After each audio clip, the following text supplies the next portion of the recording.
affective disorder. So, Lisa, welcome to the show.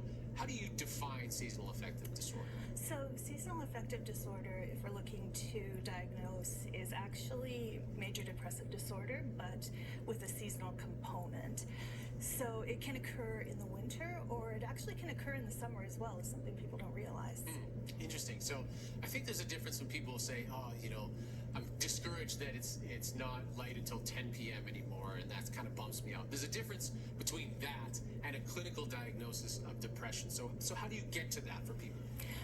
Well, if you're looking for a clinical diagnosis, you're definitely going to want to find a mental health professional, psychologist, psychiatrist.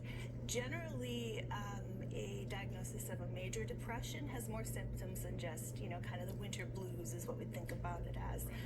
Generally, they have limited energy, low mood, a lot of hopeless feelings. Sometimes they can't get out of bed, and it feels like you just can't shake it. And so often people will come to me and say, well, I just don't understand why I can't get over this. What's going on? And generally then there's some depressive symptoms there. Okay, so do we know why this happened? Is this all directly because of the amount of sunlight we're getting? Yeah, we think that, and I mean in psychology, as I'm sure you know, there's not much that's actually certain. Sure. But we think that it's to do with light exposure and its effect on either melatonin, serotonin, or just our circadian sleep rhythm. Okay. So melatonin is involved in helping us fall asleep and sustaining our sleep. Serotonin obviously is a little more directly associated with mood. And then our circadian rhythm is being that sleep schedule that we all know when we hit the daylight savings time.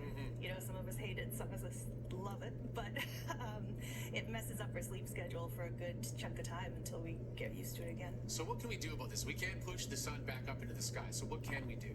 Well, there's a couple of options out there. The first line of defense, or the first line of treatment, I should say, is light therapy. Now, the thing to know about that is that it's actually not FDA regulated. Okay. So they start with that because it's not necessarily a medication. It's you sit in front of a light for about 15 minutes to half an hour. If you're looking to purchase one, the important thing is that it be about 10,000 lux. So you'll see that on the box. Sure. There's a lot of inexpensive one out there that looks like you could get them for $30, $40, but the light is not at the right amount, so it's not going to have the effect that you're hoping for. Okay, interesting. Yeah, and then you also want to think about supplementing that with an antidepressant or some psychotherapy as well. I mean, as a psychologist, I'm all for the psychotherapy. So Certainly so. And really quickly before you go, what are the signs that people should be looking for? Sometimes people aren't able to bring themselves to an expert. What about for loved ones or other people who are watching this? What can they do if they see any signs, and what should they be looking for? So if a person that you care about, or if for yourself you're feeling very low energy, you're feeling like you're not getting enough sleep even though you're sleeping, you're not enjoying things you used to enjoy anymore. Interestingly, for winter we tend to see excessive weight gain. In the summer, if you have summer version of this, you end up losing weight. A lot of lethargy, and sometimes just these feelings of like, my world's never going to get any better and everything is awful and it's going to stay awful.